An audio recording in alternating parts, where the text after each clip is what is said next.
Hello everyone and welcome back to another exciting episode that will be following the 2016 NFL season. Week 7 was a crazy one. I'll just put it out there myself. A lot of missed field goals, a lot of crazy games, twist-twast. I can't even speak English properly. Game-winning drives. Is Matthew Stafford MVP worthy? Is Ezekiel... Cowboys, another time. They were on bye. Let's get into it. Through predictions, I went 8-6-1. Thank you to Arizona and Seattle for putting on the primetime show to show that defenses can stop teams, but you can't force turnovers. Arizona's 4-1 decision questionable, but I will allow it. It makes sense. You have a David Johnson. Why not use him? I used him. That's why I took him first round. Overall, I'm in now a total of 60, 46, and 1. Not bad. Not how I thought I see myself in week 7, but, you know, things happen. Let's get into the game, shall we? Of course, we started with the most interesting game. Now, at the beginning of the year, before, when everyone found out what the schedules were, we were like, Carolina, Arizona. That's going to be the most interesting game for the rematch. Arizona's going to want revenge, and it'll be exciting. But due to everything going on, they both are subpar teams right now. You could blame it on the schedule, or you could just blame it on the performance. Either who, they're both subpar. So I went with, from the storylines of recently, now the most interesting game. And what better to show it than on Sunday night? The battle of the rookie QBs. Philadelphia heads to Dallas. Sunday night football. Carson Wentz versus Dak Prescott. And not only does that make things interesting, Philadelphia's defense is causing trouble amongst offenses around the league. So it'll be interesting to see how Elliott himself does. And Philadelphia's offense is questionable from a Dallas defense who's done better than most people expected.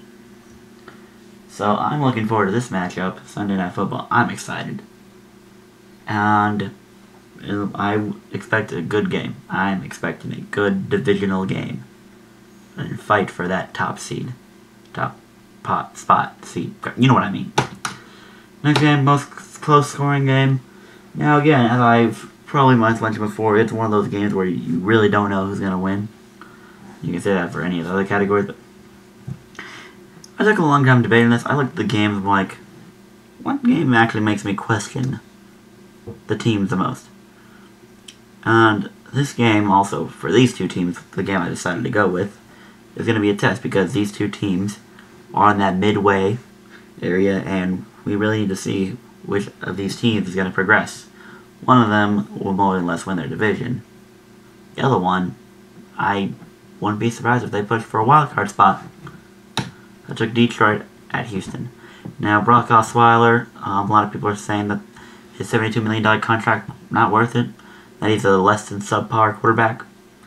And that he just deserves to be on the bench. Now, say that, but let's look at Houston's other QBs right now. Or at least the QB shenanigans they had to deal with last year. Now, don't get me wrong. I like Brian Hoyer. And Ryan Mallett is a good backup.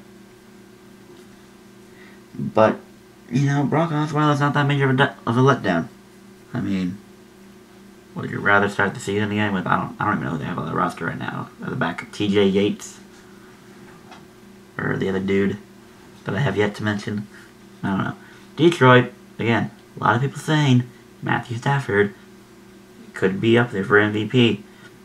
I mean, don't get me wrong, if you look at the last 16 games he's played, accumulated from last year, he's 10-6. I still think the Lions should have made the postseason last year. But we can get into that discussion another time, because they were cheated of 2 games. But we'll get that another time. You can hit me up in the comment section or on Twitter. Links in the description below. But, yes, a must-win for either team to keep up at any race. Houston's got a tight one with their division, and Detroit's not too far from their division. Tied with Green Bay more or less, and only 1 game behind Minnesota. It'll be a close one, that's for sure. Well, again, biggest blowout. You know, I went back and forth with this one. I don't know what to pick. because all these teams is very confusing for me. And, you know, I thought long and hard about it. I decided to go with KC at Indy. And my reason for this being is Kansas City is one of those interesting teams. Like, they either put up a lot of points or they put up very few points. KC, you don't usually see them in that 10 to 20 range. I mean, yes, they've scored big recently. And then there's Indy. Indy is a wild card here. Funny joke, it's their wild card match a couple years ago. Whatever. But Indianapolis, Andrew Luck, T.Y. Hilton, that's practically all they got. Yeah, there is a defense somewhere. We don't know where it is. And the rest of the offense is questionable. And I don't know which tight end to start on fantasy because they don't pass to either of them. And when they do, they're benched. That's why I got rid of their tight ends. I don't need them. Not my point. Anywho, yeah, I don't trust Indianapolis. KC, I feel like, is going to score at least 30 points. So look for KC to just come through Indy and just have its way with them. Yeah. That's all for me. Here are my Week 8 predictions. Tens over Jags. I don't trust the Jags. People are saying 11-5. I'm saying you're an idiot. Now I'm really saying you're an idiot. Teddy, if you're watching this, you're an idiot. 11-5 was a bad call. Or that's my case. Tennessee wins. Bengals, I don't trust them. You beat the Browns. Good job. You beat a Jets team. Good job.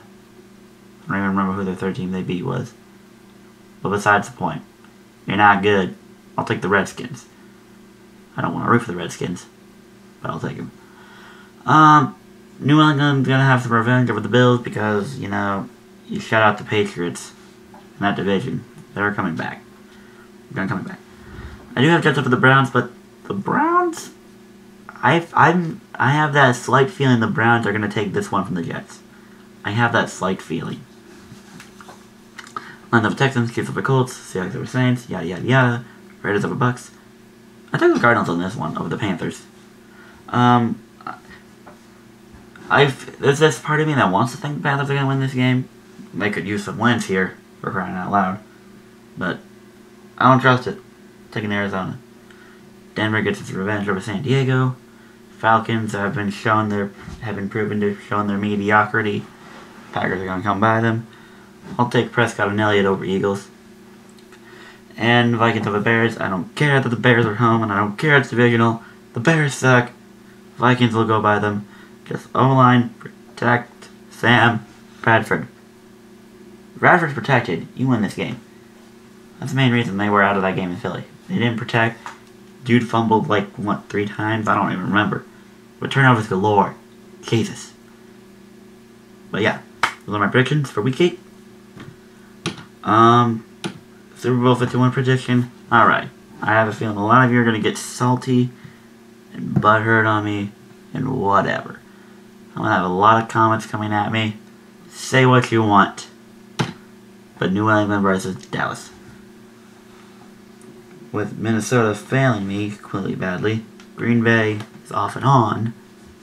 Seattle just threw an overtime 6-point game. Ends in a tie against Arizona. Atlanta's being mediocre, losing to San Diego now. I trust no one. I want to keep you quickly updated. I beat James, Micah beat Chris, Jared beat Keith, and Nathan beat Sean.